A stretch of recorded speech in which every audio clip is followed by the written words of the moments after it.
The purpose of the Global CFO Council is to provide an educational and networking forum for senior financial executives in order to share best practices, discuss current financial issues, and to learn about current topics related to the performance of their jobs. Kathleen, are you enthusiastic about state and local tax? Can that be I am. Wow. I've been doing this since I was 17. Kathleen, I'm going to introduce you. This is my favorite part. This is the reason why I do this. And some of this may or may not be true, okay? There is a Kathleen Holstein who did all these things. Holston, excuse me.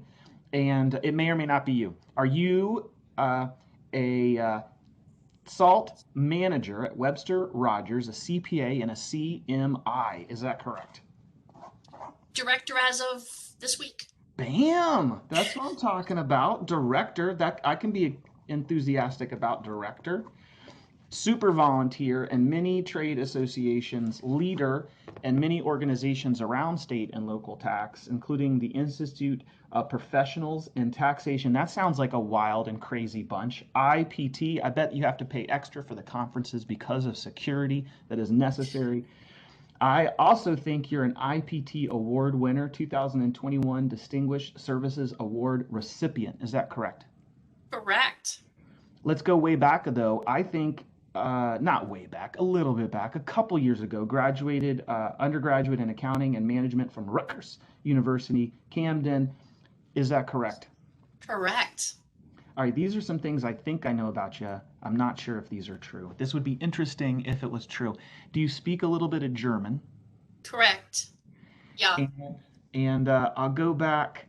I think you're from the maybe is it Camden, New York, or New Jersey? No?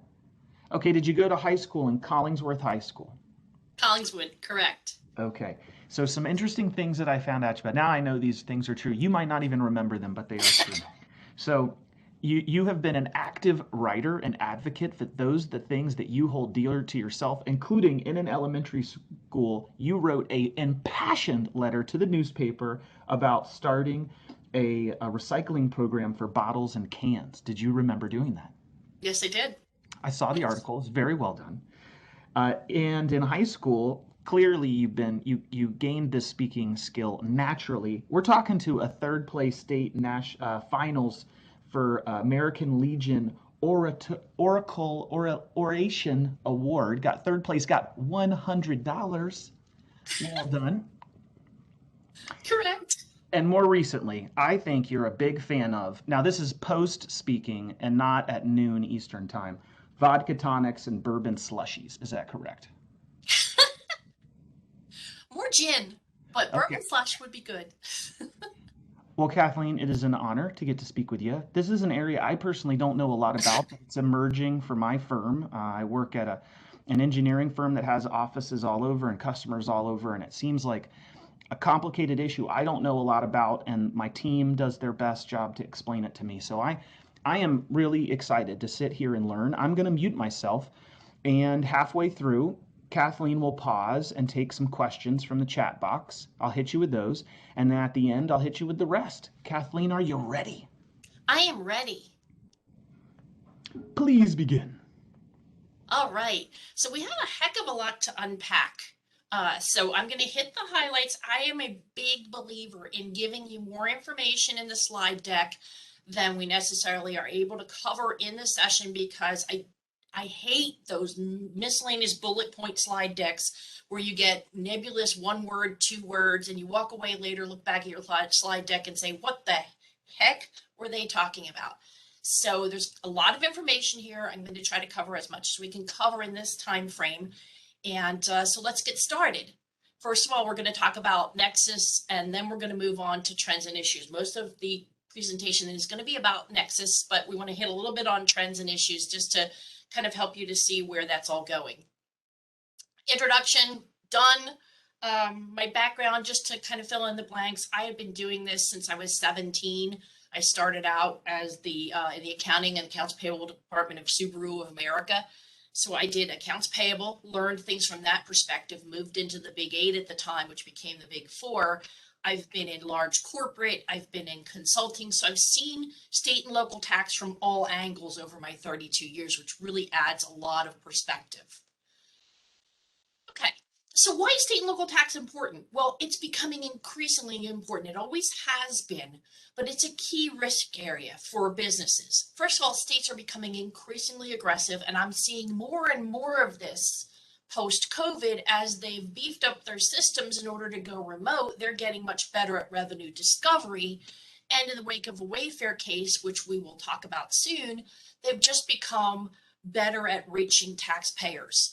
And so there is a real financial statement impact to businesses of these liabilities and exposures that can crop up before you even see them coming for state and local tax purposes. And of course, if you're selling your business, if you're acquiring your business, or you're thinking of selling your business, mergers and acquisitions, due diligence, one of the sales tax and state tax nexus are among the largest issues that arise in due diligence during business acquisitions. Because keep in mind, there's an unlimited statute of limitations if you haven't filed.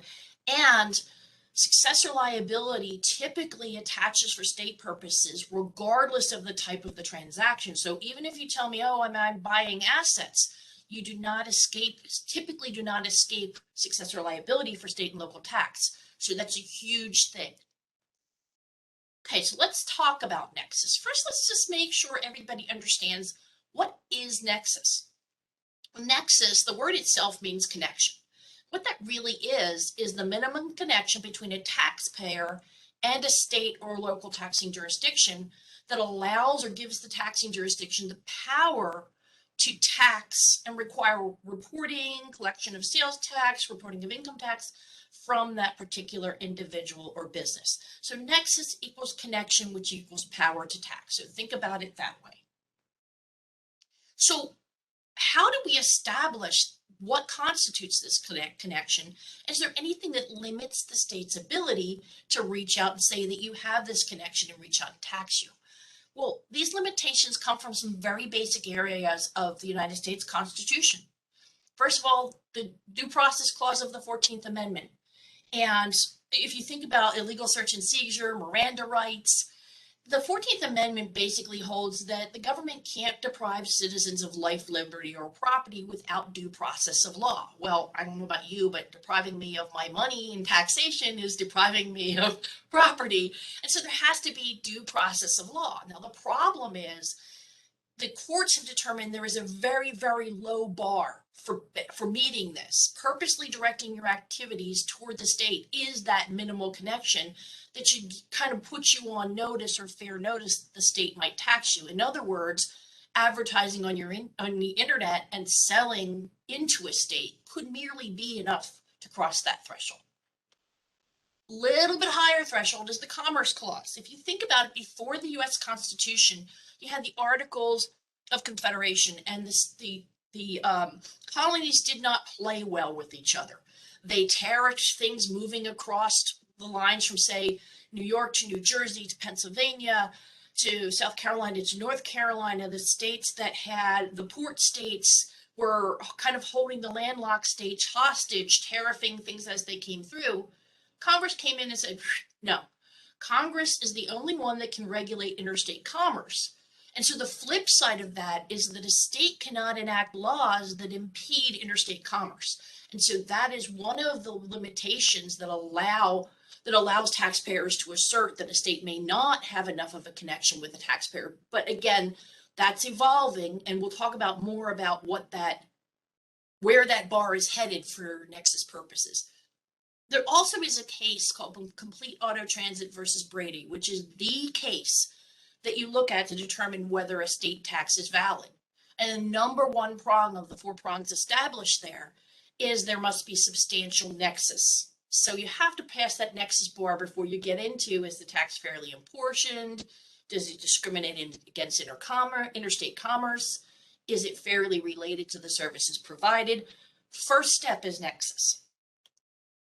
Okay, what are the types of nexus? I've seen a lot of confusion around this because people are talking about the Wayfair case, which again, we'll get to, and they're so focused on economic nexus.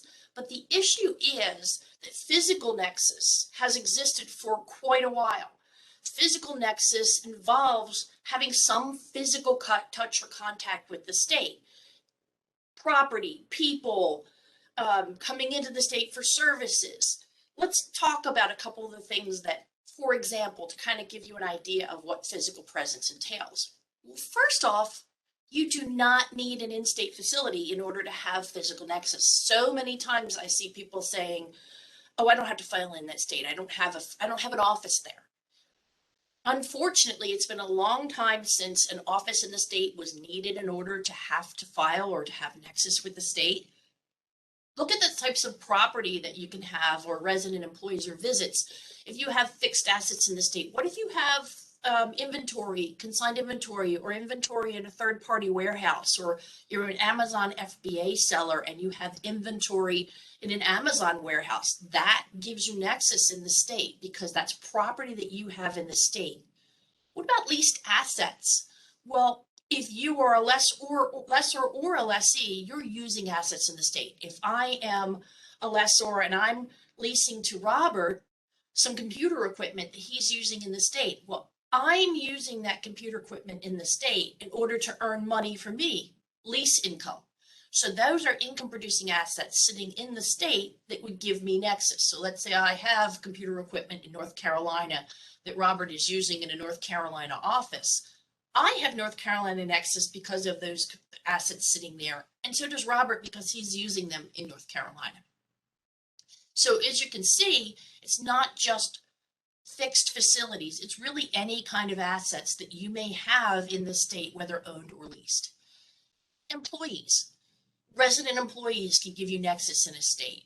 One of the most common ones is field sales reps. And since COVID, telecommuting employees have become so much more prevalent. And in recognition of that, some states had enacted a COVID-19 carve-out where they said, okay, if your employee is only telecommuting from home because of COVID and normally would report to an office that isn't in our state, then we're going to give you a safe harbor and allow you to not have nexus in our state. Most of those, with the exception of South Carolina's, most of those carve-outs have now expired. So having your employees working in another state can trigger nexus. There are some arguments that are beyond the scope of this particular presentation that could be made depending on what the employee does and how and why and the specific facts. So drill down and let's talk about it. But know that if you have an employee in another state, you should be looking at nexus because you probably have it. Another thing that folks don't realize is merely visiting a state is enough to give you nexus in most states. That means employees visiting, contractors or subcontractors or other agents visiting. Anyone who visits the state on your behalf can potentially give you nexus. Folks often ask me, does the frequency matter? You know, we visited for a week once during the year. It can, but it depends on the particular state. If the state does not enact anything or have any case law where they've held that a certain frequency or duration is not enough, then presumably they are able to assert that even so much as 1 day is enough. Now, obviously, I would argue 1 day, but there are states that specifically have rules that 1 day visit is enough. Michigan, perfect example. Okay, so states have really hated the idea that physical nexus is required, physical presence is required in order to have nexus, because there's a lot, as the internet began to mature, there's a lot they realized they were not capturing in terms of taxpayers that they could put onto their tax rolls. So they started trying to stretch the definition of nexus. They went to affiliate nexus. Companies like Barnes & Noble, barnesandnoble.com, the companies were setting up a internet affiliate that didn't have nexus in the state, that were selling, making lots of sales on the internet, and the states couldn't grab that. So what the states did is say, if you have an in-state affiliate who helps you to establish and maintain a market in that state, for example, by accepting returns of things that were bought on the website, that affiliate gives you nexus in the state. So having that affiliate is that agent in the state. They did it with unrelated entities as well, saying, okay, if you have a sales rep, a local installer, or repair company, somebody in the state performing services on your behalf or doing something on your behalf, that can create nexus. And I'll tell you, I've seen several times, I have lots of situations where folks say, well, we're a repair and maintenance company.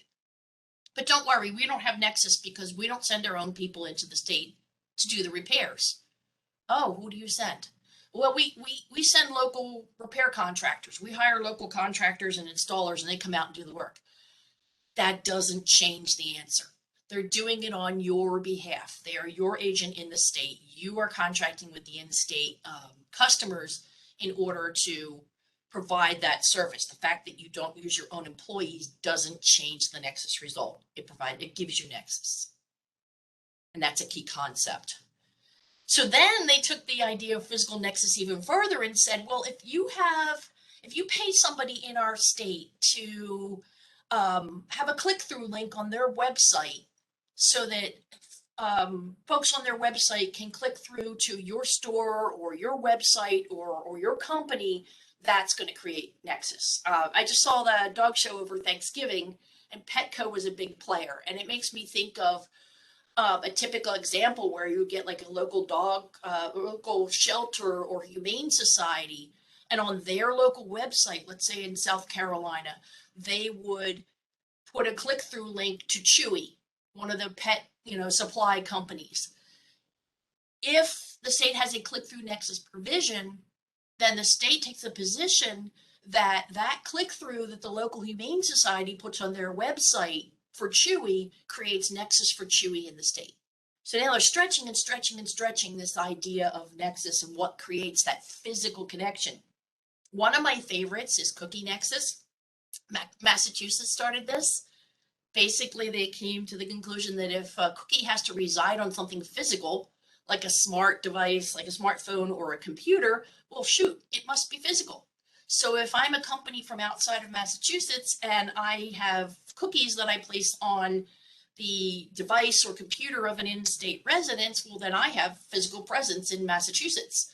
And amazingly, other states are jumping on this bandwagon, and Cookie Nexus is becoming a thing. So you see, they're trying to do everything they can do to reach out and pull companies into the state. Let's take a real quick look at the progression from physical nexus to economic nexus, because physical nexus had been the law of the land.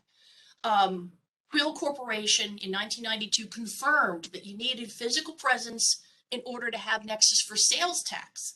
But the court in Quill said it only was a sales tax case. It didn't apply to other taxes like income tax. So in 1993, the US Supreme Court held with regard to Jeffrey, and boom, held that the use of in-state use of intangibles for income tax created nexus. So all of a sudden you have income tax pulling out ahead of sales tax, and you have nexus for income tax without ever visiting the state, without ever having any physical presence in the state, just having the use of intangibles in the state. The intangible in this case was Jeffrey the giraffe that you used to see on the Toys R Us stores. The contention was since the in-state stores have to pay Jeffrey Inc., the Delaware entity, for the use of the Jeffrey the giraffe symbol, then that intangible right is being used in the state. And that gives the Delaware entity nexus with the state because of the use of that intangible in the state. Then you had in 2007, West Virginia versus MBNA Bank, and MBNA took it a step further, and the state said, you just need significant economic presence. And this is a nebulous kind of a thing that the states are really very subjectively applying. And so what you have is no true bright line for income tax that they can assert economic nexus, but they haven't really made it clear exactly when and how they can. So you have to rely on facts and case law, and that's kind of a difficult place to be. So then sales tax kind of pulled back into the equation in 2018, where the US Supreme Court in Wayfair said, well, you don't need physical presence for sales and use tax. In fact, you don't need physical presence for any tax. The court no longer confined its decision, although this was a sales tax case, no longer confined its decision to sales and use tax. Well, now the gloves are off. We have economic nexus layered on top of physical nexus, and clearly sales tax, but also potentially income tax. So let's talk about sales tax economic nexus for a little bit. I'm not going to go over the case again. This is a 2018 case. In a nutshell, the state of South Dakota said, hey, all you need is $100,000 or 200 transactions in our state. And if you cross that sales threshold, then you have nexus in our state. And that's what the U.S. Supreme Court upheld. So and in doing so, they said, as I mentioned before, they said that economic nexus is enough, that crossing a certain sales threshold is enough to create nexus in a state, even if you never visit. So that's the key, is that you can have nexus even if you've never even visited the state. And what happened after Wayfair is the states all began enacting these economic nexus thresholds. And now, as of fairly recently, all states that impose a sales tax have this threshold. 46 states impose a sales tax, and every single one of them has an economic nexus threshold. Just an aside, if you want to know which states do not impose a sales tax, think of the word nomad. New Hampshire, Oregon, Montana, Alaska, and Delaware. Nomad. So states took it a little further even after the Wayfair decision. They said, well, okay, great, we've got all these new sellers, but surprise, surprise, they found that a lot of small sellers on Amazon and other platforms were under the threshold. And they figured out there was a lot of money when you add that all up, and they were not capturing it. So they put their heads together and again tried to figure out how can we assert nexus so that we can make these businesses collect sales tax.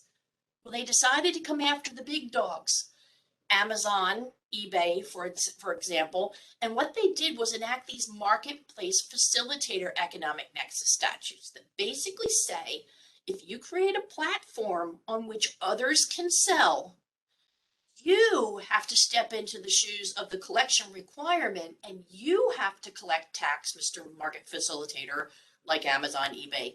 You have to collect tax on behalf of your sellers. And so that allowed them to capture the smaller sellers. So that being said, though, it also created some confusion and some difficulties in applying the sales tax nexus rules and knowing when to actually collect, because if you're selling on a marketplace site, the marketplace facilitator may actually be collecting for you for some of the periods that you owe tax, and you need to be aware of who's collecting tax and what is your responsibility versus the marketplace facilitator's responsibility.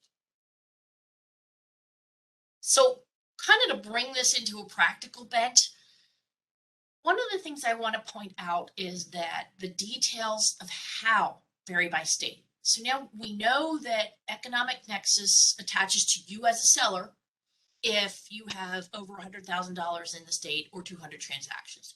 We also know that if you sell on a marketplace platform, then your marketplace provider may be collecting tax. Well, okay, so what do we do with this? How do I know when I should start collecting tax? If, let's just say for now, if I don't have physical presence and I'm just looking at potential economic nexus. Well, first, find out the effective date of the economic nexus statute. When was it enacted, and when does it become effective? Secondly, find out the measurement period it uses, because if you're going to give me a bright line and say 100,000 of sales or 200 transactions, well, what period are you using to measure that? That differs by state. Some states use the prior 12 months, some use rolling average, some use last year's calendar year, some use the prior calendar year and the current calendar year. So you have to know the period that you use to measure it in order to determine if you're over that threshold. The other thing is what sales are included in the threshold. If I have some taxable sales, retail sales, and then I have some non-taxable wholesale sales or sales to manufacturers, are they included? Well, some states say yes, and some states say no. So you have to figure out what sales are included in calculating that $100,000 threshold. And, I say the $100,000 threshold, but some states do have a higher threshold. Only a few states, very, very few. Most are at 100,000, but look at what the threshold is, obviously, if you're going to be measuring it. So let's say you do all this work and you determine, yes, you've exceeded the threshold. Well, you also have to find out by what date you need to register and start collecting tax if you've exceeded the threshold. States usually give a little bit of grace, 30, 60, sometimes 90 days after you cross that threshold before you have to register and collect.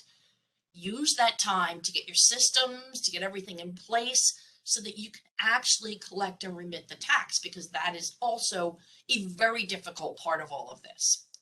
And then lastly, figure out when the marketplace facilitator economic nexus became effective, if the state has it, and when your marketplace facilitator has begun collecting tax, because although they have these statutes, not all the marketplace facilitators have figured out that they're supposed to be doing this, and some are not actually getting on board to doing them, which is their own exposure issue. You just don't want to be exposed for their failure to act. So you want to find out when they started collecting, and you need to collect and remit tax for the periods that they did not, even if you're selling 100% on a platform. And of course, if you're selling partly on a platform and partly on your own website, you may have them collecting and remitting some of the tax and you collecting and remitting some of the tax. So the devil is going to be in the details, and you've got to really do your homework to make sure that you're getting it right. Okay, let's kind of bring this all around and talk about what we've learned so far. Well, we've learned that Nexus can be triggered with or without physical presence. We've learned that all 46 states that impose a sales tax have economic nexus and also marketplace facilitator rules. The most common threshold is 100,000 or 200 transactions. That determining when you should collect can be tricky, and you really need to do your homework. And that, of course, the selling platforms may have begun collecting the tax. I'm going to drill down a little bit more and help you get to how do you do this for your business. But this is one of the ones I'm going to gloss over just a little bit. Take a look at this slide and the following slide as references as to, okay, let's talk about your step plan, about how you're going to do this and how you're going to determine whether or not you have, or determine how to implement, whether or not you have Nexus and how to implement sales tax collection. Kathleen. Yes. This is Robert. I wanted to know if this was a good time to stop. We've got several questions from content you just covered. Would you mind me hitting you with a few questions? Absolutely. And maybe the previous slide is a good beginning for question number 1. You mentioned the marketplaces and that many of them are doing this for you. Are there any major market platforms that are not collecting sales tax and submitting them on your behalf, say Facebook Marketplace? I don't know specifically if Facebook Marketplace is. I believe they are. And I think the important thing to remember as well is when they started, because here's what we saw. We saw that Amazon started because they were the ones in the battle with the states. Then we started to see eBay sort of be spotty, some states, not some states. We started to see other platforms start to have a patchwork quilt of which states they were filing in and collecting in versus not. So I would say do not assume. Absolutely do not assume. Make sure, because you also are going to need the reports from them in case you're audited. You should be getting the reports that show what you sold and whether tax was collected. Kathleen, if by your analysis you feel, let's say your firm, you're in a disagreement with where the marketplace is saying the tax should be paid, is that a common issue, and how do you handle that if that comes up? Possibly. I guess you're getting into, I'm assuming you're not getting into the question of do you have Nexus? You're more getting into the question of where Correct. Where is the tax applied? Disagreement over the state where the tax should be sent. Typically, when it's physical property, it's typically very clear as to where the tax should be sent and which states' rules apply, with a few exceptions. But I agree, when you start to get into remote services, then that can be very tricky. All I can say is what I tend to do is I go offline, I determine my answer and I support my answer. Then I reach out to the other party to say, here is why I believe what I'm saying is correct. Now give me what you have and I'll consider it and let's really talk through, because these issues are complex and they may have some facts you don't know about. You may have some facts they don't know about. You need to work together to get to the right answer. Kathleen, are certain states more aggressive than others in their review or audit? Yes, absolutely. Your typical players, California, New York, Washington State, believe it or not, they're very nice, but they'll slam you with that assessment. Texas, I'm seeing becoming increasingly aggressive. You can see patterns, and I think that what happens also is once a state gets aggressive, the neighboring states tend to learn from them and become more aggressive. Do states band together to pursue compliance or this revenue discovery? Is it siloed and states act independently of each other? Both.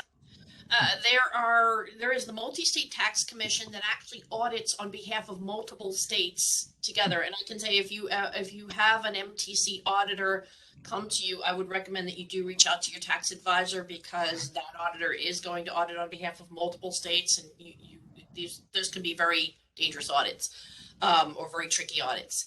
And the other thing they have is compacts. We would be in CETA, Southeastern States Association of Tax Administrators. There's NASTOA, WASADA, MASADA, the regional groups of tax administrators who band together and learn from each other. You mentioned fees or penalties. Do they vary by state? And are there certain states that have significantly higher penalties or fees if you make a mistake? They do vary by state. The most common is 5% per month up to 25%, but then you get stacking of penalties, additional 10%. You get failure to file, failure to pay, major understatement. You get penalties imposed on interest. California is legendary for having huge penalties that dwarf the amount of the tax due. And it's just one of them. I hate to pick on California, but it's legendary. Are there ever situations where under audit, two states believe or claim the same activity? Or maybe if this is easier, you thought it was one state, you've submitted the tax, and then another state under audit says, nope, you're supposed to send that to me, plus I'm giving you a penalty. And then there becomes this argument because the state you sent the money, they don't want to give it back. Absolutely. In fact, under the U.S. Constitution and interpretations by the U.S. Supreme Court, double taxation is not, in fact, unconstitutional. Differences in state laws can often result in double taxation. And there's a term called internal consistency that the court uses to analyze that. But to take it to a practical matter, look at some of the recent battles between New Hampshire and Massachusetts, and between New York and Connecticut and New Jersey, when employees who had formerly worked in offices in Massachusetts and New York were now working from home for companies with offices in those states. The states actually battled each other. Okay, hashtag sad emoji. I didn't like that answer, but I will accept that answer. And then last question for this period is, and this is kind of a selfish one, because at my firm, we've gone 100% remote, and I have 700 people. A lot of them, I have no idea where they are. And hashtag van life, I literally have no idea where they might be supporting our clients. So how are companies handling if I'm not trying to not do something right? How do we even know where some people are? What are some best practices in this whole telework situation? I think right now companies are scrambling to figure out what the best practices are. They're doing their best to track it. And unfortunately, I have seen a lot of situations where the state finds out before the company finds out, because they are using metadata. They're looking at public records. I mean, look at how you were able to go back to my grammar school. Think about what they can get with regard to your employees' data, and I submit to you that it's entirely likely they'll find where your employee is before you do. That might be a new career opportunity for me. If there are any state If there's like a commission program where I can get a little kickback of what I find, I'm available for deep meta research. It Uh, sounds like an in-state agent to me. Kathleen, this is great. I'm going to pause because we're already at 12:40, and I'm going to let you roll and then save a little bit of time at the end, and I'm going to hit you. I got like 5 more questions, and I'll pull a couple of them as we have time. Got it. Okay. So, oops. So let's get off of sales tax nexus and roll in the income tax nexus just for a little bit. As I mentioned, and you saw the cases that I went through, and you can always refer back to that slide. Obviously, all the physical nexus concepts that we talked about before apply for income tax. Plus, they have their own flavor of economic nexus. 13 states have a bright line threshold that's a certain dollar sales number, typically not transaction volume thresholds, but we're seeing more of them pop up. But certainly sales volume thresholds. California started out several years ago with $500,000 and has ticked it up to the point for inflation to the point where I guess it's a little over 600,000 now. If you cross that, same as for sales tax, if you cross that threshold in dollars of sales, you are subject to the tax. And so again, for income tax, now you can have economic nexus without ever visiting the state. But even if you aren't over those sales thresholds, those Jeffrey and MBNA cases make it so that if you have royalties you're earning in a state, you may actually have nexus in that state by earning royalties and similar types of things. Wisconsin, for example, takes the position that if you license software to in-state customers, you have income tax nexus in Wisconsin. Just an example. This is just to show you the economic nexus, how it spreads across the nation. I also mentioned a while in the beginning, when I was talking about the Constitution, that only Congress can regulate interstate commerce. Congress has done that only twice in history. Once was to do with railroads, so we won't go there. The other was something called Public Law 86-272 that Congress enacted in 1959 to put a little bit of a governor gear on when states could impose a net income tax. The problem is this particular law is very narrow. It only applies to net income taxes, and it only applies to sellers of tangible personal property whose only activity in the state is to go in and solicit sales for that tangible personal property and fulfill those orders from an inventory outside the state. In other words, not bringing inventory in there, you're selling from samples, spot sales, etc.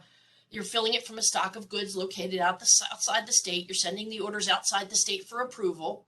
All of that. If you can get your activities down to that, Public Law 86-272 says you don't have to file a net income tax. You may still have to file the sales tax. But the problem is this law that hinges entirely on merely soliciting doesn't define what mere solicitation actually is. So William Wrigley Jr., the gum case, was the case that really kind of tried to define this and tried to say, okay, what is mere solicitation? So they split activities into protected and unprotected activities. And to boil it all down, protected activities would be things that are really just ancillary to asking for the sale. Other activities that are unprotected, that aren't merely solicitation, are still unprotected, even if you have your salesman do that. If you're doing credit checks and you're doing collection activities, you can't have your salesman do that and say it's covered under Public Law 86-272. So if you've been a salesman in a state, you have to know what it is they're doing, or else you may not actually qualify under this. So if you want to know more about how to apply Public Law 86-272, you can go to the Multi-State Tax Commission's website, and there is a statement that they published that lists protected and unprotected activities. Not all inclusive, they're supposed to be examples, but what they have recently done, and you can see it's August of 2021, they have recently updated that statement because they have noticed that it did not include activities conducted via the internet. And let me give you a little bit of an aside here. Ever since Public Law 86-272 was enacted in 1959, states have hated this law because it curtails their power. And the law was only supposed to be temporary until Congress figured out what the right answer was and how the right way that Nexus should be applied for income tax. Well, they never did either of those things. So the states really want to kill Public Law 86-272. Well, the Multi-State Tax Commission has now gone a long way to pretty much do that by adding these activities conducted via the internet. Look at the things that are listed here with regard to activities that you can perform on your website or via an app that are unprotected activities. In short, pretty much anything that involves interactive two-way activity between you and the customer, even down to placing cookies on the customer's website or the customer's computer or device. So it's taking Cookie Nexus and making it official. So if you have technical support on your website, if you have cookies that gather market or product research, that no longer is protected under this. So if you've been claiming this on your tax returns, and I know a lot of folks are, and I know some of our clients have been, you have to reevaluate whether you should still validly be claiming Public Law 86-272 protection, because as you see from this slide, this is pretty much all you can do on your website and not blow Public Law 86-272. Static photos, static FAQs, cookies that only help to facilitate the sale and bring you back to the shopping cart, that type of a thing. So another piece to this is, well, are all the states adopting this? No, not yet. And that is actually the hard part. States that are members of the Multi-State Tax Commission, which is this group here you see from this map, states that are members of the Multi-State Tax Commission are likely to adopt this right away. The rest of the states can adopt it as they choose and when they choose, and some states never actually formally adopt it. They just start applying it on audit. And so I think it's going to be a difficult thing for taxpayers to figure out how to deal with these issues and how to get ahead of this and how not to get broadsided on audit. And this will evolve. And if I'm talking with you next year, I'm sure we'll have a lot more to talk about with regard to this, because it's going to be a tough audit issue. Okay, summing it up for Nexus. This is the slide I want you to hold on to, because here is the landscape. You can have physical Nexus, and here's some things that trigger it. You can have economic Nexus if you don't have physical Nexus. And don't forget, when you're doing those physical and economic nexus analyses, overlay Public Law 86-272, because if you do qualify, it supersedes both physical and economic nexus. Only for income taxes, though. Sales tax, franchise tax, gross receipts tax, any other tax, Public Law 86-272 is useless. Another word on inbound foreign businesses, I get the final word regarding Nexus, and that is keep in mind that the treaties, U.S. foreign treaties typically do not apply. And so you may not have USPE, but you may have U.S. state tax nexus. You have to go back to all those other slides that we just went through and review these concepts that we just went through, because those will apply to you as an inbound foreign business, even if you don't have USPE. So don't underestimate that. States are beginning to get better at identifying even international companies. And I think we're going to see a lot more of that as they get better at identification.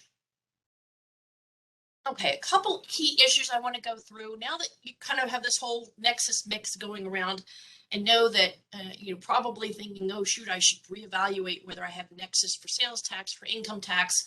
Let's just hit a couple high-level things that say, what does that mean now? What should I be thinking about in those two taxes? First of all, remember, you need Nexus and taxability to have a sales tax collection requirement. So, okay, if you've determined you have Nexus, the next thing to determine is what I'm selling actually taxable? And are the customers who are buying it from me, do they have an exemption or are they taxable? So you have to have those two elements. So what I put together here, this is another slide where I think that it's important to hold on to it and say, this is your roadmap. What's my path for sales and use tax to where you sit today listening to me talking about those concepts, to getting the wheels on the road and being up and running and being able to sleep at night and say it's taken care of. You want to identify nexus, figure out if what you sell is taxable, calculate your exposure, because you want to find out if you have an exposure to prior periods so that you can deal with that exposure. There's things called voluntary disclosures that can cut off a lot of that back exposure and minimize it. But if you just go ahead and register, a voluntary disclosure typically is not an option. So there are ways to reduce that exposure, find out how much it is, and then talk to an advisor about how to deal with it. Then make sure you implement the processes so that you can move forward and comply, because it's great to have all these concepts, but if you can't put the wheels on the road, you're going to have a bad answer. Okay, real quick, I'm going to give just an example for a technology company. These are the hardest hit technology companies because states are taxing downloaded software as a service. So we had a company that went through due diligence and discovered they had nexus in 32 states. Only 12 of those states taxed software as a service, but that calculated out as $1.3 million exposure.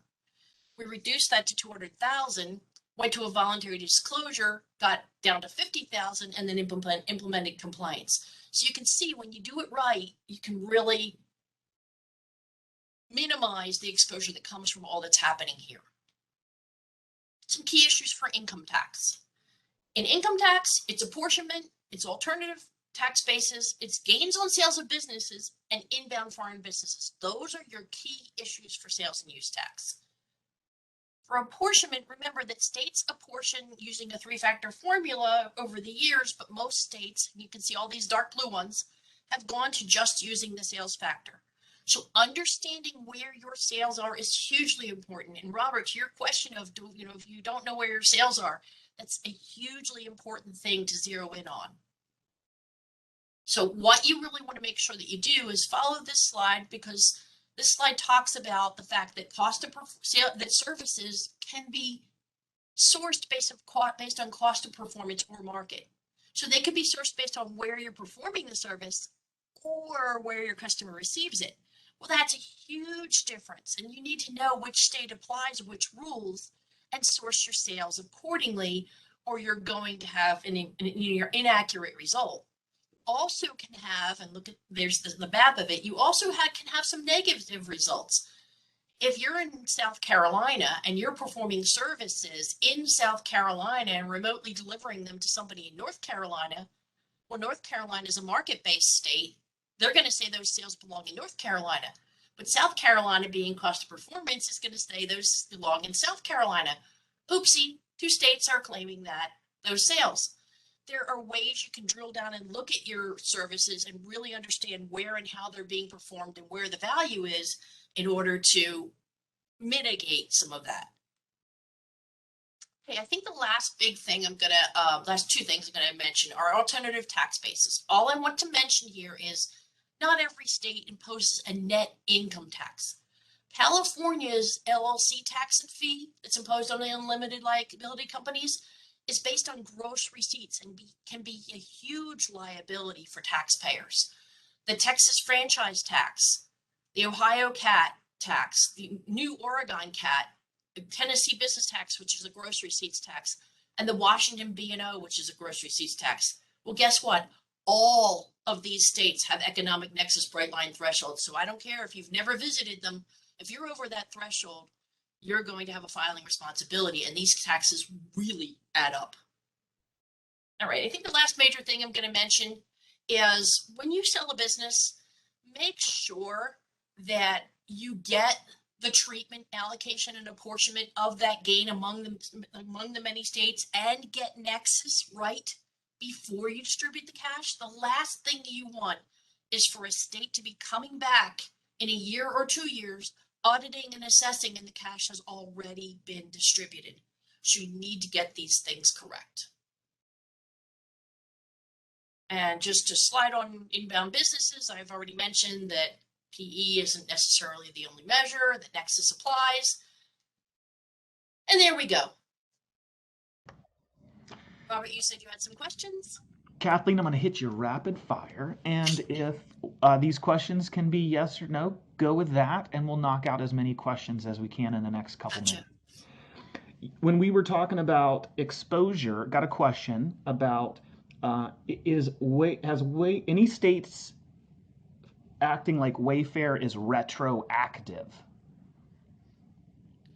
For the most part, no. Massachusetts has. One other, I want to say Rhode Island. And I don't know what this means, but which industries have special industries apportionment?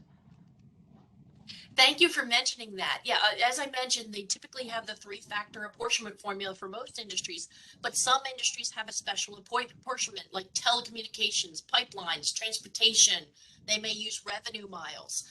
Manufacturers often revert to a single sales factor. So financial industry, yes, there are certain industries that have a special apportionment formula. Kathleen, now as I've said, I work for a professional service firm, but kind of cut my teeth in manufacturing. And part of my job as we were expanding, when we'd talk strategy and I knew we were going to expand into a new location, I would begin having conversations with the economic development authorities in those different cities and states. And as you're going through your presentation, I'm thinking, wow, I don't think about it, but I should be having conversations with where we do target specific states where we may expand our services, and I may have a growing income tax liability.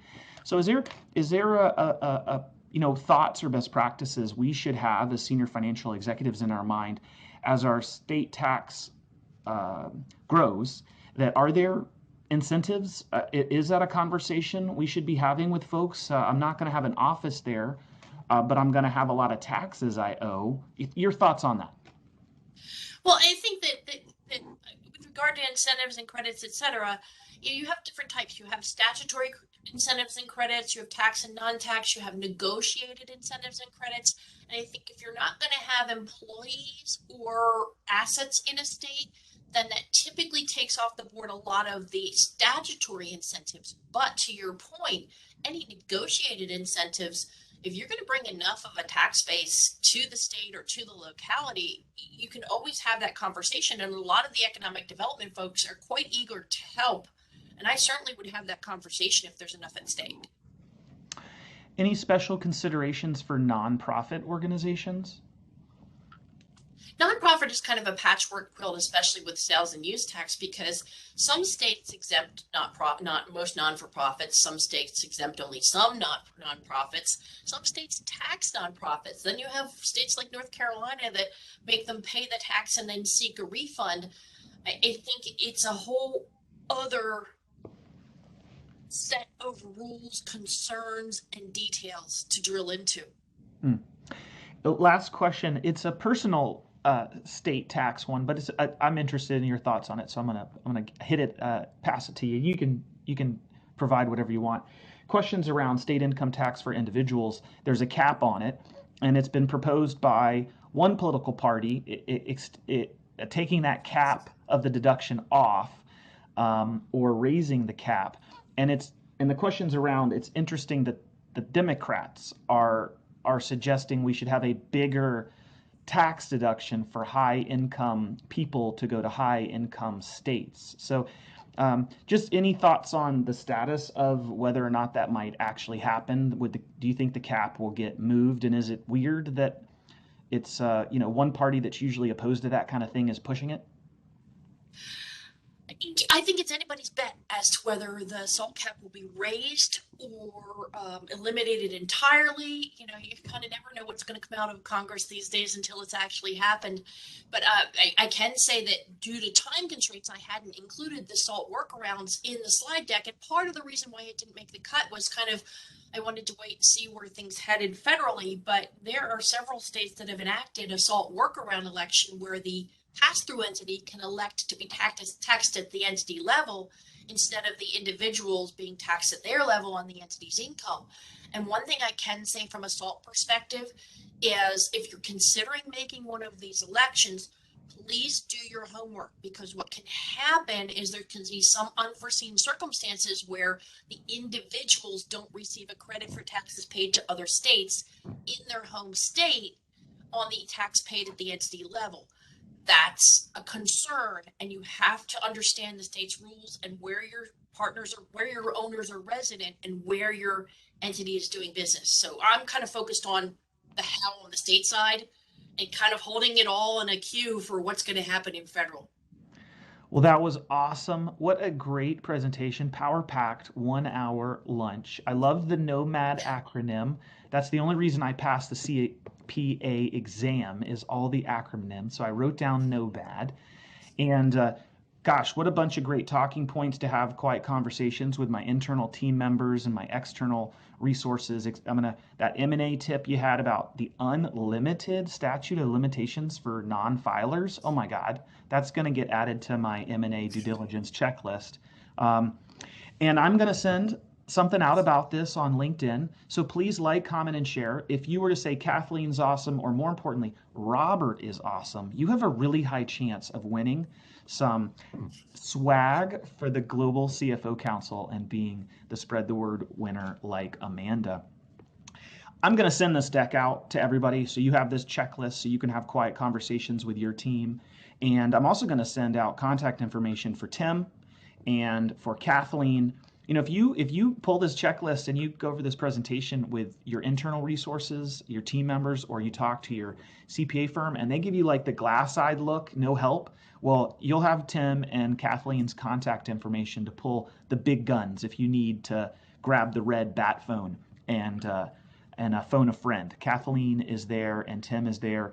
And I just like to say, from personal experience working with Tim and Kathleen, that Webster Rogers is the firm built on not only enthusiasm, I added that, but service. Really high touch service firm. So thank you, Tim, and thank you, Kathleen, very much. Everybody, have a great day. Thank you. Have a great day.